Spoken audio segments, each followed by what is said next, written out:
All right. I'm here with the undefeated, undisputed #1 MMA media reporter, Ruben Carter. What's good, man? How you doing? Not too bad, brother. What about you? All good. Just got back from the cinemas. Now, I remember you saying that you wanted to fight not too long ago. How you got anything in the works? Nothing specifically, but there's a couple names that I have in mind, so I think we can go over that today, hopefully. Yeah, who you got in mind? Well, specifically MMA Guru, I think he is a toxic individual when it comes to MMA culture-wise, and he's influencing a lot of young kids to be toxic, racist, hate-filled human beings, and that's not something that I like. He's being racist towards Roger Jackson. He takes the like makes fun out of disabled people and stuff like that. So I don't like the guy, and I'd happily knock him out. And there's plenty of people that want to see that happen. So Yeah. that'd be something on my radar. Yeah. Another thing that I've noticed is becoming quite popular with you. How did you become boys with Ayman Zahabi? Uh, It was actually through Twitter. So basically, I saw he liked one of my tweets, one of my news tweets. I think it was like the Dustin Poirier fight, his last fight against Max Holloway. Uh, and I followed him, he followed me back, and then I thought like, you know what, let's follow him on Instagram. He followed me back on there as well, and we just started speaking. And since then, we've become very close friends, and he's introduced me to a lot of the guys at TriStar, like Mandel Nallo, Ratgot, like, do you know what I mean? Louis Sanadakis, all the coaches as well. Shout out Coach Buzzsaw, Coach Perron, uh, Rob Revest, you know what I mean? All of these guys, they've all been showing me a lot of support, so I appreciate them all. So yeah, Yeah. that's how I came to meeting him, or coming across him basically. So yeah. And he has an upcoming fight with Chito Vera. How do you think that goes? Honestly, bro, I think people that are saying that Cheeto's gonna beat him, they're on fucking drugs. Yeah. Cheeto is he's very lucky to be in the position that he's in. And obviously he's getting older, he's got a lot of miles on the clock. Yes, I think Eamon's a bit older than him, but age doesn't matter. What matters is Mileage. how much damage you've taken, you know what I mean? And Eamon hasn't taken a lot of damage in his career. Cheeto's taken a lot. And I just think Eamon's a better fighter. Like, if you know MMA, you will know that Eamon Zahabi is a better fighter than Chito Vera. I'd be very, very shocked if Chito is able to win this fight. And I don't even consider it as a possibility. So that's my opinion on it.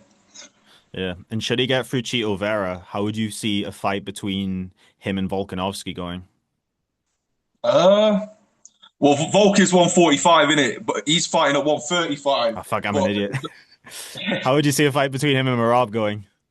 I think at the right time, when the time is right, Eamon can defeat him. I think Eamon is he's just slick with it, you know what I mean? And he's got a lot of tools up his sleeves that people don't really know about. And he's only really been able to display like a very small amount of his skill, and that's been enough to win him 6 fights in a row and get him to this point. He's beat names like Javid Bashrat and Pedro Munoz, recently Jose Aldo, and he's going to add Chito Vera to the resume, and then he's going to start gunning for the title. And I think Marab's in for a big problem. That's all I'm going to say about that one there.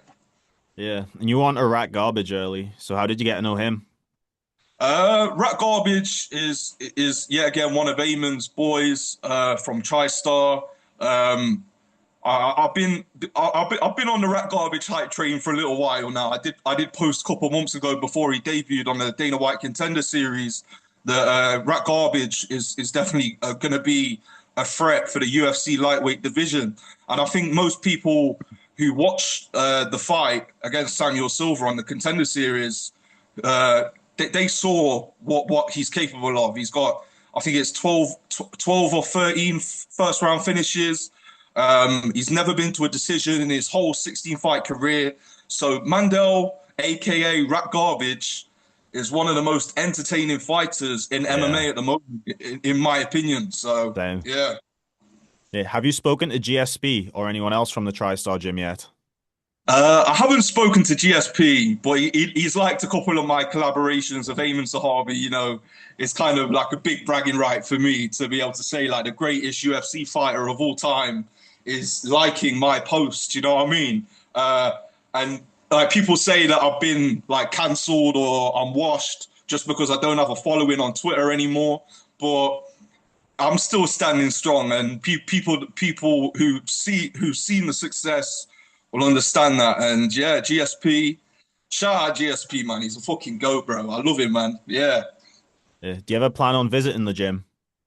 I do. So currently, I'm working on getting in better shape before I start training like martial arts and boxing. I feel like I have to get into better shape first and get better cardio. So that's what I'm doing. I'm just going to a normal gym at the moment, lifting weights, doing my cardio, building my confidence, and I'm gonna get into MMA. I'm gonna get a fight. And then I'm going to fly out to Canada and I'm going to train at TriStar Gym, whether it's for a couple of weeks, a couple of months, I don't know.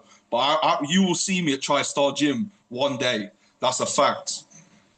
So you want to have a fight. Who do you think is most likely that you would have your debut fight against? Um, well, I don't think it's going to be a big name. The debut fight. I think I have to prove myself first. I think I have to go out there, knock someone out, and then really show like my talent. You know what I mean? And that's when the big names will come into fruition. But I've been calling out a couple of names: Ben Davis, as I say, MMA Guru, couple other nerds as well, and yeah, I don't think it's going to be my first fight, but I'd love for it to be my first fight. I could jump off the sofa in the shape that I'm in now and beat Ben Davis and beat MMA Guru and beat half of these influencers, right? But if like with the training and with a couple fights under my belt, bro, I'm gonna absolutely demolish these guys. People don't understand. Like it's next level, bro. So yeah, first fight it will be a no name, not someone with not a big name, and then after that I'll be gunning for the big names. So that's the plan. Yeah. Speaking of high profile people in this industry, who would you say that your most high profile beef was? Um,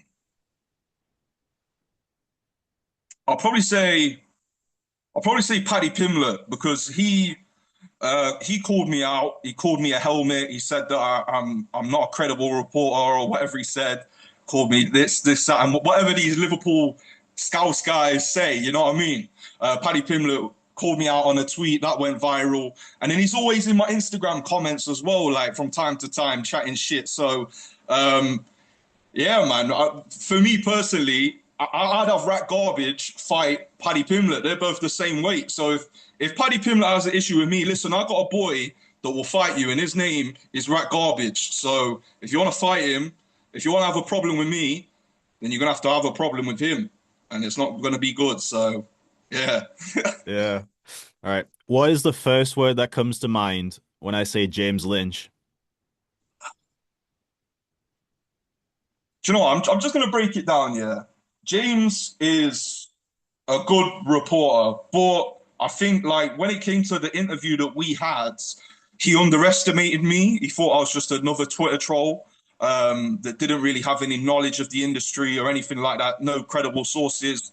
And from when we had the interview together, um, I think he was shocked at the end of it. You know what I mean? He realized like I'm not no idiot. Like I'm not a fucking idiot.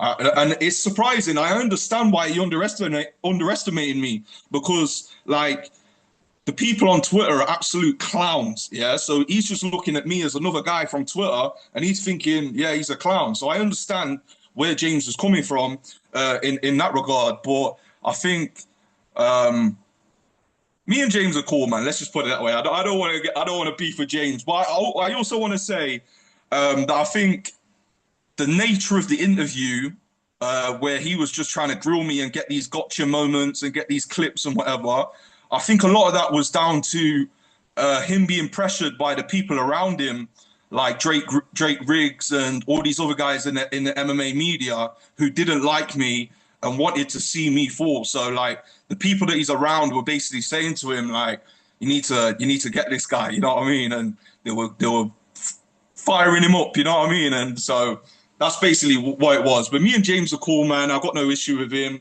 I quite like the guy. I like what he's doing. So yeah. Yeah, you just gave me a name, Drake Riggs. Do you think that he Yeah. has it out for you? Yeah, bro, because he's wrote articles about me and stuff like that. I think like one of the media companies that he's a part of or something like that, they wrote hit pieces on me and like yeah, just really trying to bring me down. And like I've seen him like I think he blocked me as well earlier on, like when I was posting on Twitter. So he's someone that has never really liked me, you know what I mean? Which is what it is. You know what I mean? I couldn't give a fuck. I think a lot of the people in the media are slimy little snakes, and I wouldn't want to be associated to them Don't anyway. I know So it? Don't I know it? yeah. All right. You get a lot of shit online for not giving your sources out. Why do you think Yeah. that is? Right. So people say that, but they totally ignore other people who don't quote their sources. So I'm going to ask you, Damien. Yeah. Does Chael Sonnen quote sources when he's reporting about fight news? No. All right. Did Ariel Hawani quote a source when he reported Andrew Tate joining Misfits? No. Did he quote a source when he was reporting on Conor McGregor's injury last year? Nope.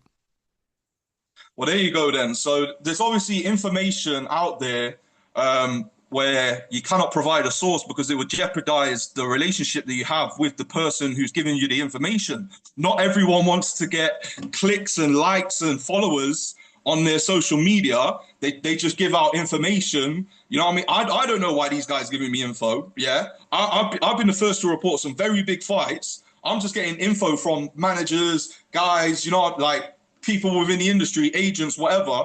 And I'm like they don't want to be quoted as a source. That's literally it. Like so that's why I don't quote my sources, and neither does Ari or neither does Chael because anyone who's smart enough and actually has credible sources, they're not going to Yeah. quote them. You know what I mean? They're not going to put them down. They're not going to like because also as well. Other people will take your source. If you were to quote every guy that gave you information, We'll just go someone to else them.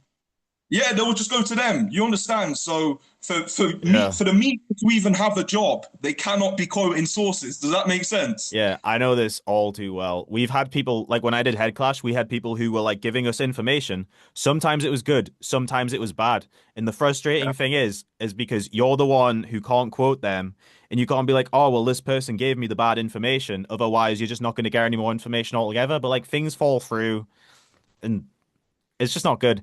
But even like the big accounts, they get things wrong all the time. Like if you look at all the times like Kev's got stuff's wrong, but he Oh, probably has like actual sources.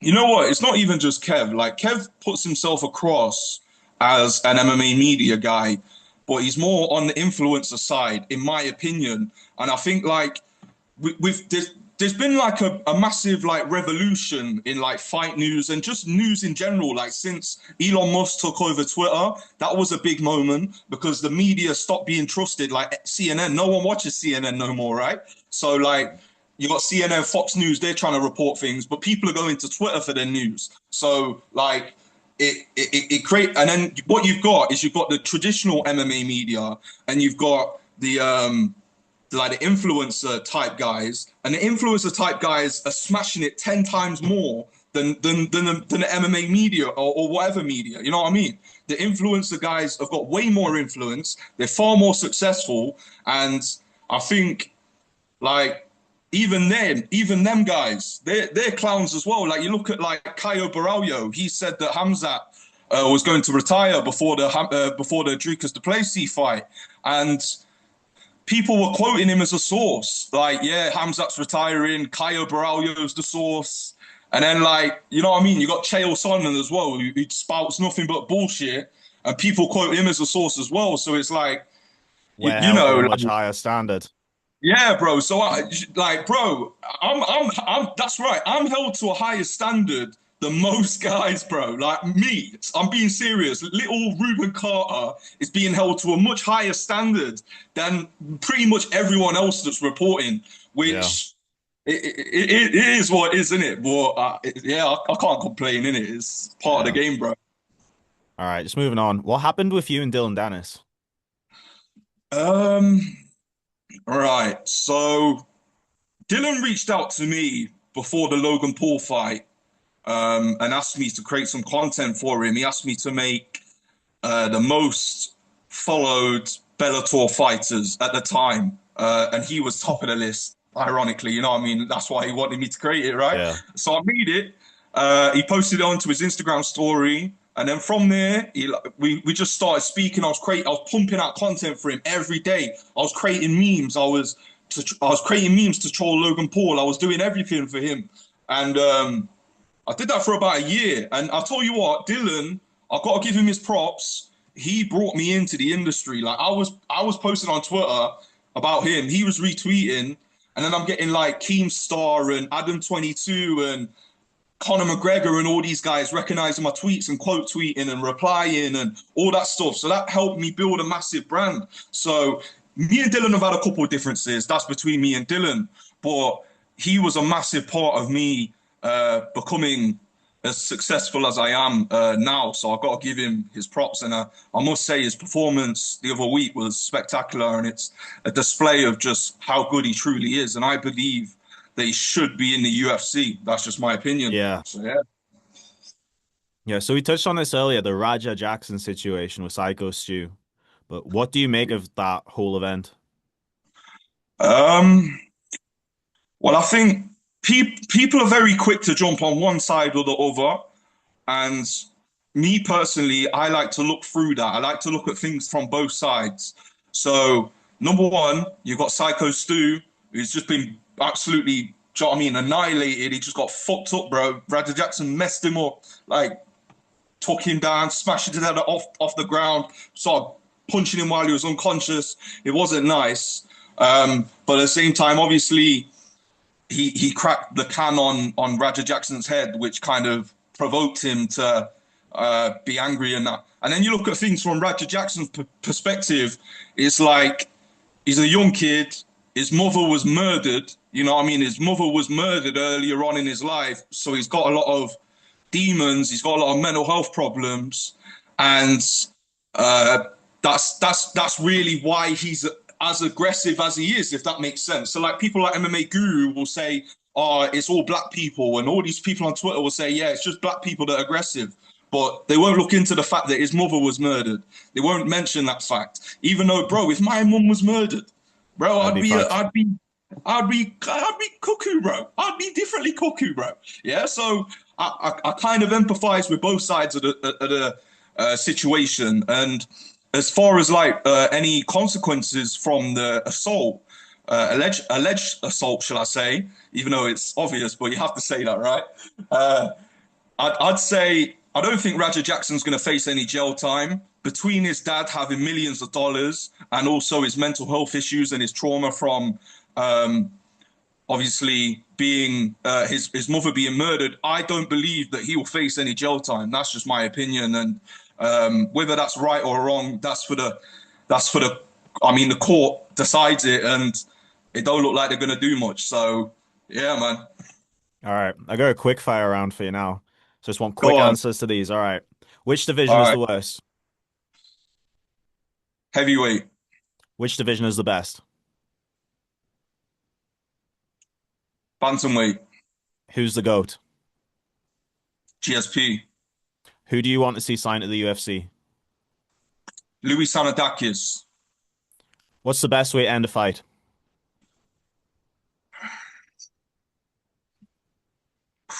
brutal knee, What do you get from the Chinese?